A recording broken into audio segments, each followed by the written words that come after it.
Seus olhos, vamos orar ao Senhor. Pai querido, nós queremos colocar a nossa vida diante do Teu trono, pedir ao Senhor que fale ao nosso coração através da Tua palavra e que nós possamos, ó Deus, realmente estar com nossa mente, nosso coração aberto pelo Senhor para receber essa palavra e que ela caia em solo fértil. Nós oramos, ó Pai, no nome santo do Senhor Jesus. Amém. Pode sentar, meus irmãos. Abra sua Bíblia em Gênesis capítulo de número 31.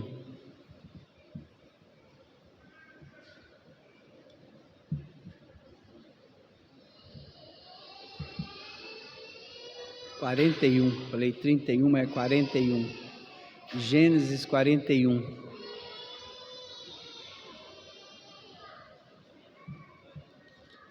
Gênesis 41.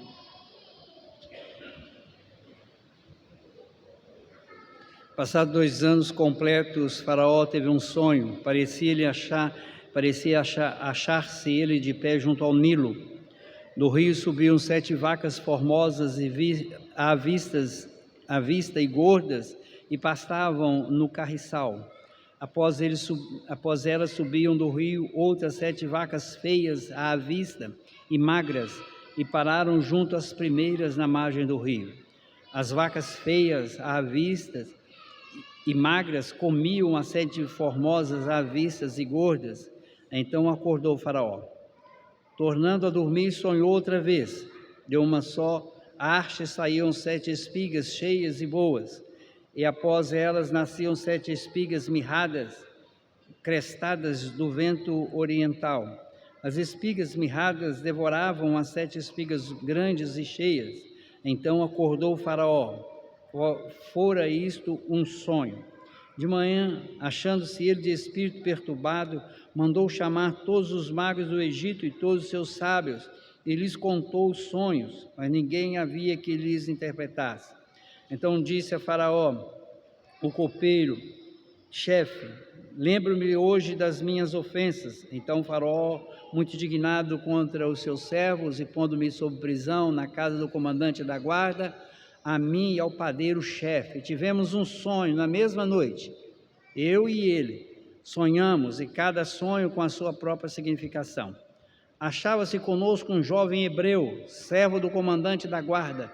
Contamo-lhe os sonhos, e ele nos interpretou, e cada um segundo o seu sonho.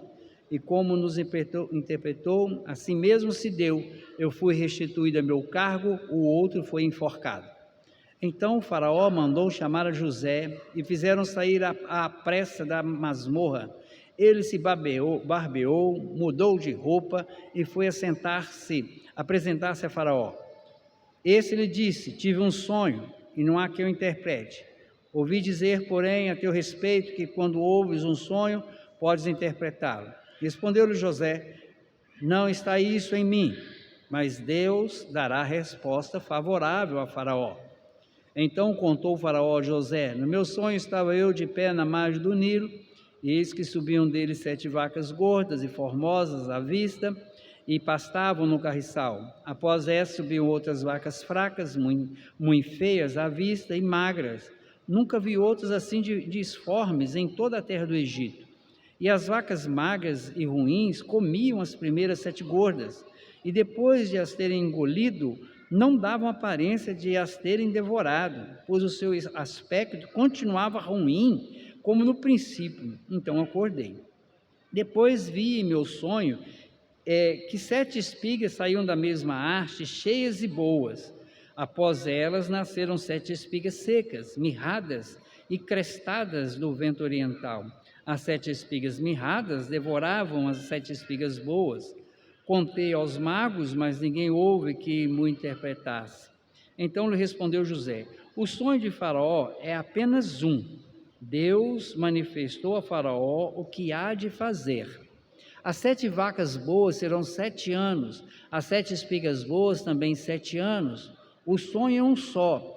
As 7 vacas magras e feias que subiam após as primeiras serão 7 anos, bem como as 7 espigas mirradas e crestadas no vento oriental serão 7 anos de fome. Essa é a palavra, como acabo de dizer a Faraó, que Deus manifestou a Faraó que ele há de fazer. Eis aí vem 7 anos de grande abundância por toda a terra do Egito. Seguir-se-ão 7 anos de fome, e toda aquela abundância será esquecida na terra do Egito, e a fome consumirá a terra, e não será lembrada a abundância na terra, em vista da fome que seguirá, porque será gravíssima. O sonho de Faraó foi dúplice, porque a coisa é estabelecida por Deus e Deus se apressa a fazê-la. Agora, pois, escolha Faraó um homem ajuizado e sábio e o ponha sobre a terra do Egito. Faça isso, Faraó, e ponha administradores sobre a terra, e tome a 5ª parte dos frutos da terra do Egito nos 7 anos de fartura. Ajuntem os administradores toda a colheita dos bons anos que virão. Recolham cereal debaixo do poder de Faraó, para mantimento nas cidades, e os guardem. Assim o mantimento será para abastecer a terra nos 7 anos da fome que haverá no Egito, para que a terra não pereça de fome. O conselho foi agradável a Faraó e a todos os seus oficiais. Disse Faraó aos seus oficiais: acharíamos porventura homem como este, em quem há o Espírito de Deus? Depois disse Faraó a José: visto que Deus te fez saber tudo isso, ninguém há tão ajuizado e sábio como tu. Administrarás a minha casa, é a tua palavra obedecerá todo o meu povo. Somente no trono eu serei maior do que tu. Disse mais Faraó a José: vês que te faço autoridade sobre toda a terra do Egito. Então tirou o Faraó o seu anel de sinete da mão e o pôs na mão de José. Fê-lo vestir roupas de linho fino e lhe pôs ao pescoço um colar de ouro. Fê-lo subir ao seu segundo carro e clamavam diante dele: inclinai-vos.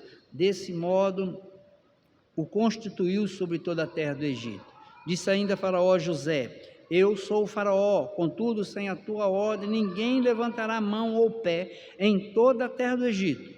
E a José chamou o Faraó de Sefenate Paneia. Ele deu por mulher a Asenate, filha de Potífera, sacerdote de On, e percorreu José toda a terra do Egito.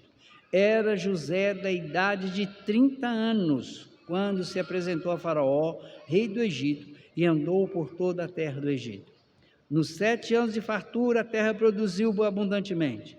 E ajuntou José todo o mantimento que houve na terra do Egito durante os 7 anos, e guardou nas cidades. O mantimento do campo ao redor de cada cidade foi guardado na mesma cidade. Assim ajuntou José muitíssimo cereal, como a areia do mar, até perder a conta, porque ia além das medidas.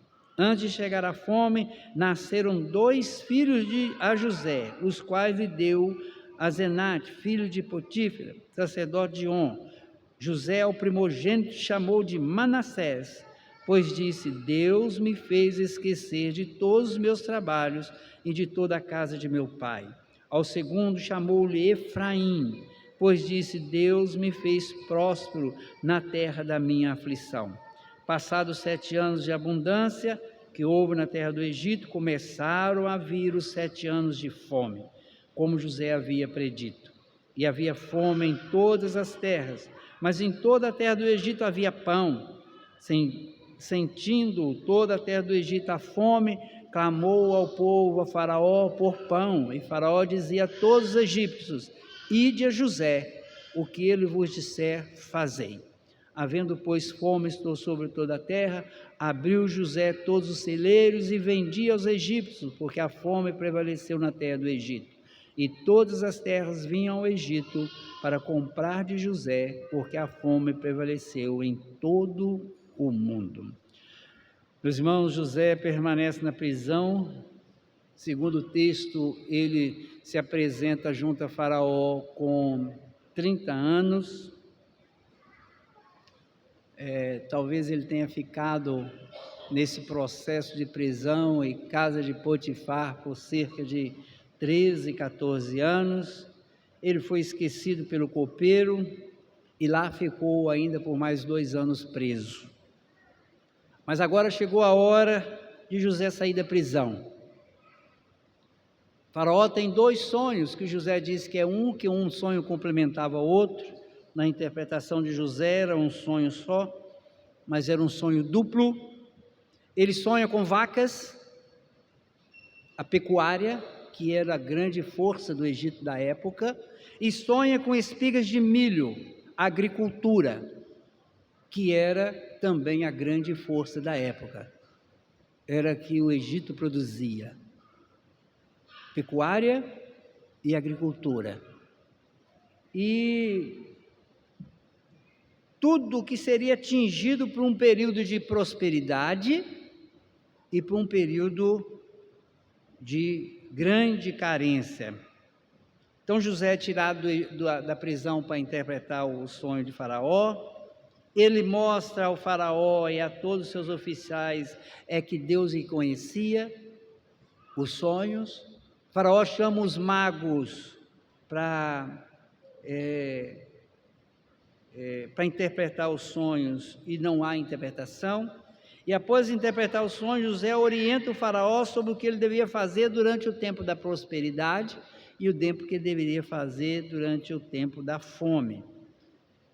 Faraó, ao ouvir José, ele toma uma decisão junto com seus oficiais. Ele escolhe José para comandar todo aquele processo durante 14 anos. José agora, depois de provavelmente quase 14 anos como escravo, vendido pelos irmãos, ele agora vai passar 14 anos cuidando do Egito. Esse texto, meus irmãos, nos mostra, vou aqui mostrar rapidamente os pontos do texto, para depois nós partirmos para um outro aprendizado nesse texto. Os versículos de 1 a 8 vai falar sobre o sonho de Faraó, bem detalhado. Como nós acabamos de ler, mostra que Faraó teve o sonho daquelas vacas magras comendo as vacas gordas, e as vacas magras não melhoravam, elas continuaram magras. Faraó faz questão de falar isso, e ele vai mostrar esse sonho, de tanto das vacas quanto das espigas de milho. Do versículo 9 a 13, o copeiro vai lembrar de José e vai falar com o Faraó: olha, nós fizemos aquele negócio que fizemos, e o Senhor mandou a gente para a prisão, e ele interpretou o sonho, eu fui restaurado, e o senhor e o outro foi enforcado. O Faraó sabia disso. O copeiro só lembra e vai dizer que José interpretou os sonhos que eles tiveram de forma certa. Foi do jeito que José falou. Nos versículos 14 a 24, José dá testemunho de que Deus é conhecedor dos sonhos. Interessante, porque José, ao ser levado diante de Faraó, ele afirma: não sou eu, é Deus que vai falar com você. Deus está te orientando, Deus está falando com você. No 37 a 45, Faraó coloca José como vice-rei com toda a autoridade, e aqui tem um negócio interessante, que quando José está na prisão, que ele é chamado, o texto diz que José se barbeia, muda de roupa. Só um detalhe, meus irmãos, que a Bíblia traz: muda de roupa e se apresenta a Faraó limpo, barbeado, de roupa. E no 37 a 45, Faraó coloca José como vice-rei, como autoridade máxima do Egito abaixo dele, porque Faraó diz isso: abaixo do trono você não vai tomar nada, mas você vai estar como o vice-rei do Egito. E aí interessante no texto que, de novo, Faraó veste José como egípcio, põe joias nele, põe um padrão de como egípcio e coloca ele como egípcio, dá a ele um carimbo, um selo, um sinete, que tudo que ele batesse aquele carimbo era como se Faraó tivesse feito. No 46 a 52, José se casa. Faraó providencia uma mulher para ele, filha de um homem de posição, e ele se casa, e antes da fome ele tem 2 filhos, e uma coisa interessante é que José coloca nomes hebraicos nos seus filhos, preste bem atenção nisso, ele coloca nomes hebraicos, Manassés e Efraim. O nome desses filhos simbolizam, o primeiro, olha, eu estou aqui no meio desse povo, Deus tem confortado o meu coração, pela ausência dos meus pais, pela ausência da minha terra. O outro, Deus tem me confortado na minha aflição. O que nós entendemos aqui? José já está no Egito há no mínimo 20 anos. Mas José não abandona os seus princípios, a sua fé. Ele está no Egito. Meus irmãos, lembrando, Egito e Babilônia são 2 lembranças terríveis de Israel.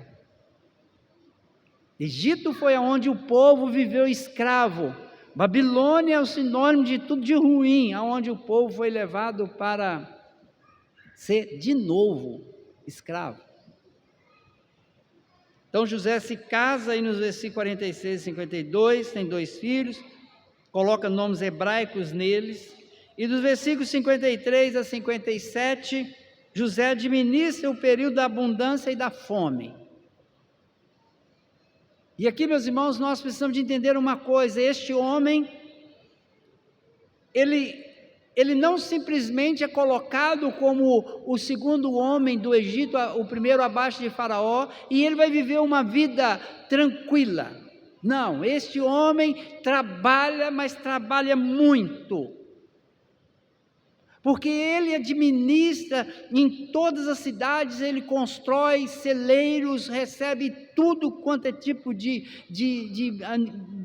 alimento, guarda aquilo durante 7 anos, ele controla tudo aquilo. Em todas as cidades do Egito, perto das cidades, ele age numa estratégia interessantíssima. Ele põe junto das cidades os celeiros, ele põe administradores, ele põe gente para tomar conta daquilo, porque o povo não ia guardar na fartura, o povo ia acabar comendo, engordando na fartura, e depois na fome ia morrer de fome. Isso é muito comum, né? Você ganha mais e chega lá, tira férias, recebe um dinheiro a mais, em vez de você guardar, o que você faz? Come aquilo tudo. Depois fica devendo cartão de crédito. Né? É mais ou menos que nem a gente mesmo. E José, ele trabalha. Ele foi vendido pelos irmãos, ele vai para o Egito, ele tem saudade da sua família, ele põe nome dos filhos em nome do hebraico, morando no Egito. A fome vem e o faraó era pressionado, nós precisamos de comida. Aí o faraó fala assim, vai conversar com José. Vai conversar com José. E ele administra tudo aqui.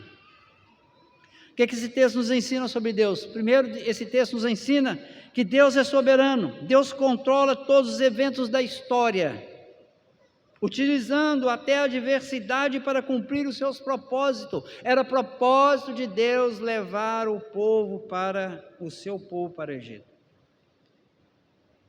Deus eleva José de prisioneiro ao governador do Egito, da masmorra ao palácio, demonstrando assim que nada está fora do seu controle. Nós precisamos entender isso, meus irmãos, nada está fora do controle de Deus. Não importa o que aconteça na vida, nada está fora do controle de Deus, e principalmente, põe essa coisa na sua cabeça, principalmente quando se relaciona com a igreja do Senhor, porque a igreja é do Senhor, aqui está em jogo o futuro do povo de Deus. Nós às vezes queremos que a igreja ande do nosso jeito, seja do nosso jeito. Meus irmãos, Deus é Senhor do seu povo, soberania de Deus. Esse texto nos mostra sobre a providência silenciosa de Deus. Nós temos falado muito aqui de providência, mas aqui tem a providência silenciosa de Deus. Jacó não sabia o que estava acontecendo por lá, Jacó nem sabia que José estava vivo. José não sabia o que ia acontecer.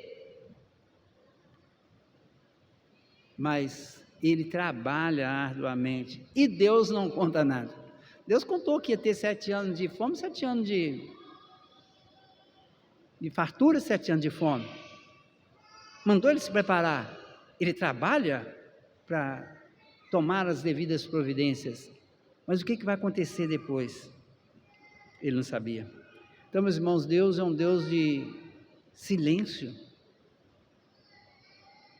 Deus não antecipa aquilo que Ele tem que fazer na vida do seu povo.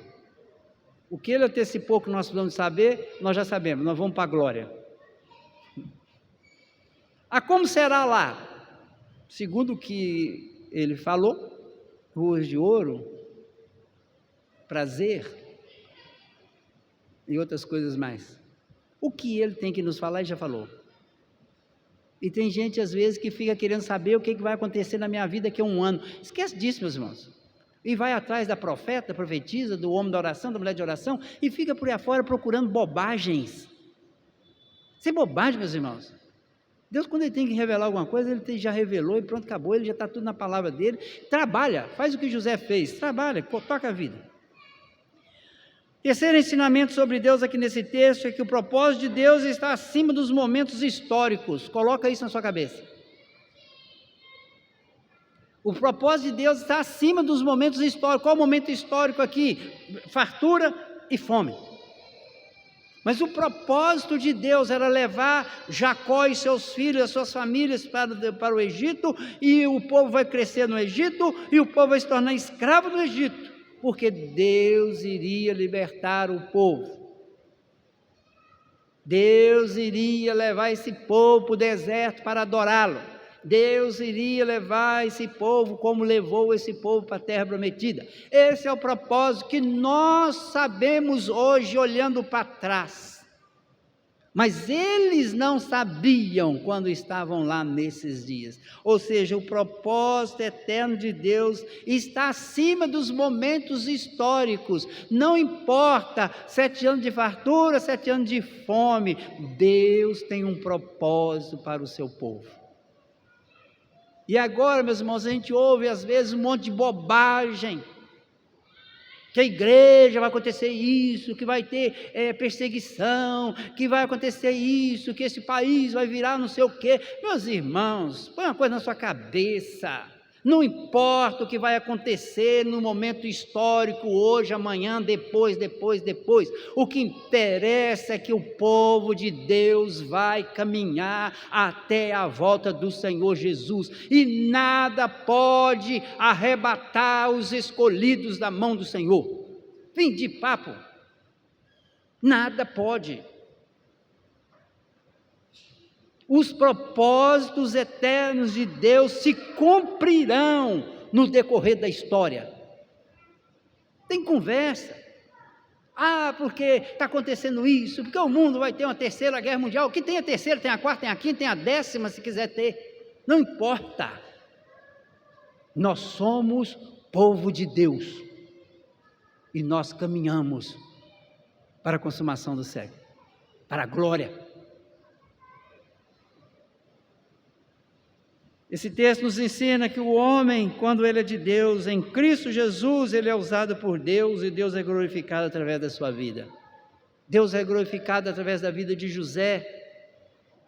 Apesar de que ele está no Egito, apesar de que ele está no meio de um povo pagão, um povo idólatra, e José trabalha de forma guerreira para ajudar esse povo.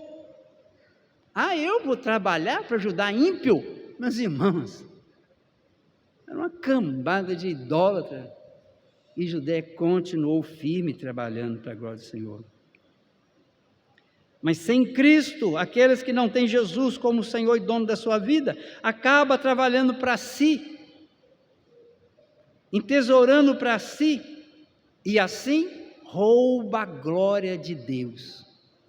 Porque aqueles que trabalham para si, aqueles que não glorificam a Deus com aquilo que Deus dá, roubam a glória de Deus. E só em Cristo você vai conseguir viver neste mundo, nesse Egito que nós vivemos, nessa Babilônia que nós vivemos. Sem Cristo, você nunca vai viver para a glória de Deus. Você nunca vai viver para a glória de Deus. O que fazer com esse texto? Algumas coisas que nós precisamos de entender aqui. Primeiro, a fidelidade a Deus em meio às provações. Permanecer fiel a Deus, não importando se você está na adversidade, se você está na fartura, se você está na fome, se você está trabalhando no meio de ímpios, de meio de gente idólatra, não importa, a fidelidade a Deus no meio das provações. Você tem que ser fiel a Deus. José faz questão de dar o nome hebraico para os seus filhos, mostrando assim que ele não abandonou o seu coração, não abandonou a fé, a esperança de um dia voltar para a terra prometida, de onde ele foi sequestrado, roubado, vendido. Ele não saiu de lá por vontade própria. Não foi. E nós vamos ver isso lá na frente, quando ele morre, e interessante que ele pede para que eles guardassem os ossos dele, porque um dia o Senhor vai nos tirar desse lugar, e eu quero que vocês não me deixem aqui, me levem para a terra prometida. Meus irmãos, isso encanta a gente. Se encanta, isso nos emociona. Um homem que viveu no meio de tudo isso e não se encantou com a sua posição de vice-rei, ele não se encantou com as belezas do palácio, com as roupas que vestia, com o carimbo, o selo que ele tinha, e com todo o poder que ele tinha nas mãos. Ele não se encantou com isso. Ele viveu sonhando em voltar para a terra prometida. Não importa. Não importa o que o mundo possa nos dar, meus irmãos. Não importa. Nosso sonho é a glória. Nós vivemos para a glória.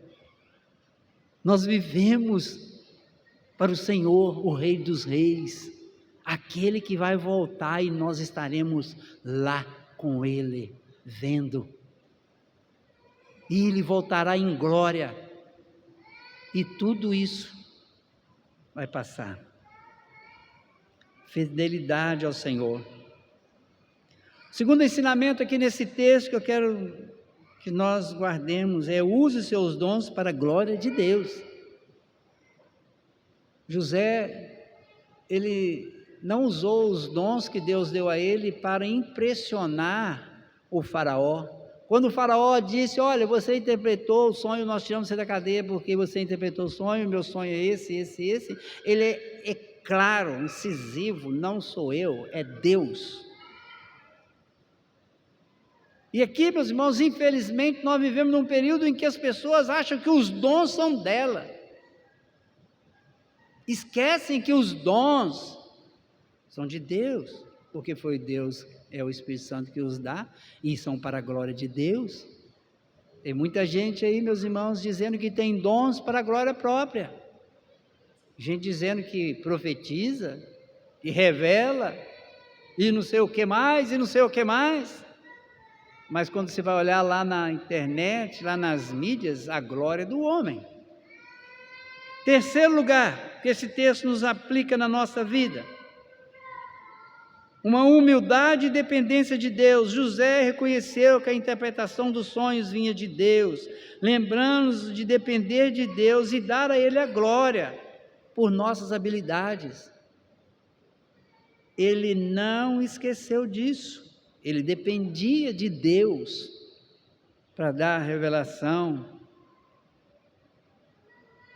Um quinto ensinamento. Quarto, testemunho em meio aos incrédulos. José foi um testemunho da graça e sabedoria de Deus em um ambiente pagão, um ambiente em que eles idolatravam tudo. Isso é um incentivo para a nossa vida, de forma que glorifiquemos a Deus. Mesmo em contexto em que a fé cristã não é predominante, mesmo quando você está numa empresa, num trabalho, como hoje nós encontramos até dentro das nossas escolas. Absurdos. Mas Deus te colocou lá, não foi para você reclamar de onde você está. Deus te colocou lá para você talvez vestir até o uniforme daquela escola, mas como José vestiu as roupas do Egito. Mas as roupas externas no corpo de José não mudaram o seu coração. Não foi o anel, não foi a joia, não foi a coroa, sei lá o que esse faraó colocou nele. Isso não mudou o seu interior. Não mudou. Testemunho no meio dos incrédulos. Um outro ensinamento que esse texto nos dá, sabedoria e discernimento. José propõe um plano sábio. Ele age com sabedoria. Ele armazena os alimentos durante os anos de abundância. Esse texto nos ensina a buscar a sabedoria divina e sermos bons administradores dos recursos no tempo de fartura. O mundo quer que você gaste tudo que você consegue dia a dia, mas esse texto nos ensina a guardar no tempo de fartura. Nós precisamos de ter sabedoria, meus irmãos. Ah, mas Deus tem poder. Meus irmãos, preste atenção. Deus, quando avisa a José, manda falar com o faraó, Ele está dando oportunidade. E às vezes nós temos essas oportunidades, mas nós às vezes não as abraçamos com sabedoria. Então esse texto nos ensina que você deve sim ser prudente.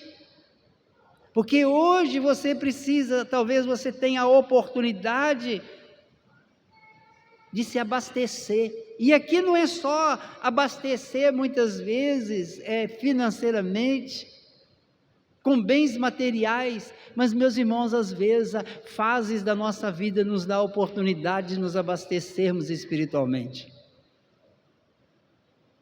Tem fases da nossa vida que você pode se alimentar espiritualmente, parece que você não vai ter mais problemas. Você tem a oportunidade de estar com os irmãos, ler Bíblia, ler livro, parece que tudo vai bem. Parece que você está navegando num mar de brigadeiro, tudo tranquilo. Você olha para frente e não vê uma nuvem. E muitas vezes nesses momentos nós até negligenciamos, nós não nos abastecemos, nós não oramos mais, nós vamos relaxando até a hora que a nuvenzinha brota lá. E na hora que você pensa que não, de um momento para outro, começa a tempestade. É problema aqui, é problema ali, é problema com o filho, é problema com o pai, com a mãe, morre um parente, o outro entra numa situação complicada e as coisas vão se complicando e você, quando você se acorda, você está no meio de um temporal. Mas você não ajuntou nos anos de fartura. Aí você precisa de oração, mas você nunca foi numa reunião de oração. Passou anos deitado em berço esplêndido, achando que as aflições não viriam. Aí começa, né? Oh, pelo amor de Deus, ora por mim, me ajuda, faz isso. Mas, pelo amor de Deus, você não arrumou nenhum amigo para poder, quando estava no tempo de fartura, você não arrumou nenhum amigo para... Aí você viveu sozinho no tempo de fartura, andando no mundo da lua. Esse texto nos ensina isso, meus irmãos. Mas aqui está falando só de fartura, de alimento. Meus irmãos, Jacó vai ter que ir embora para o Egito. E quem vai acolhê-los? Aquele que guardou José.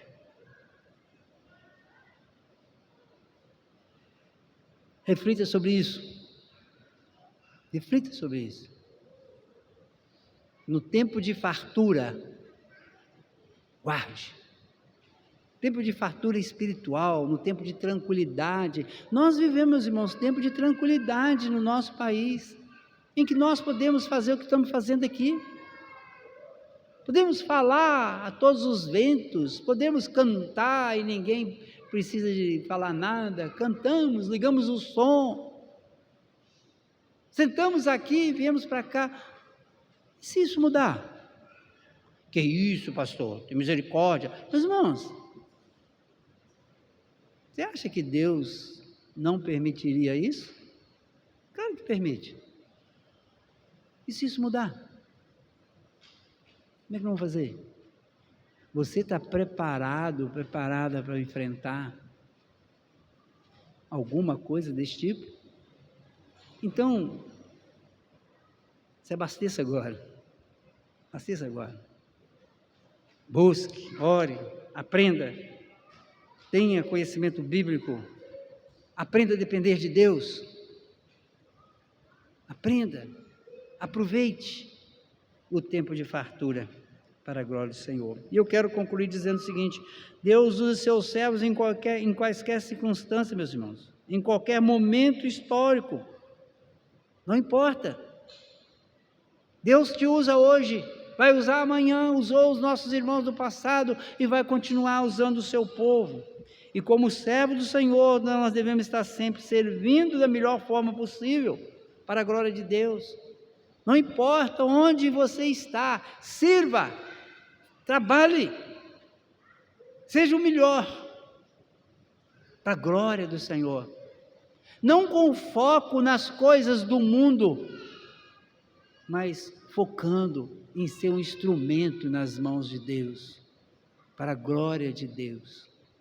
Foi isso que José foi, um instrumento nas mãos do Senhor, para a glória de Deus. Que você viva assim, que você olhe para a oportunidade que Deus te dá, até o dia que Ele retornar e nós podemos viver para sempre junto dEle, exaltando, glorificando, engrandecendo o nome dEle. Que nós possamos estar atentos, dispostos, plantando e colhendo para a glória do Senhor. Que Deus nos abençoe. Eu queria que você fechasse seus olhos, curvasse sua cabeça e estivesse fazendo uma reflexão sobre como tem sido, como você tem vivido nesses dias, os momentos de fartura, os momentos de angústia, de tristeza, como que você tem sido?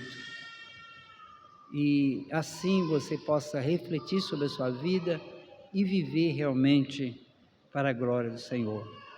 Feche seus olhos, ore o Senhor, depois nós vamos cantar um cântico e vamos orar, encerrando nosso culto ao Senhor.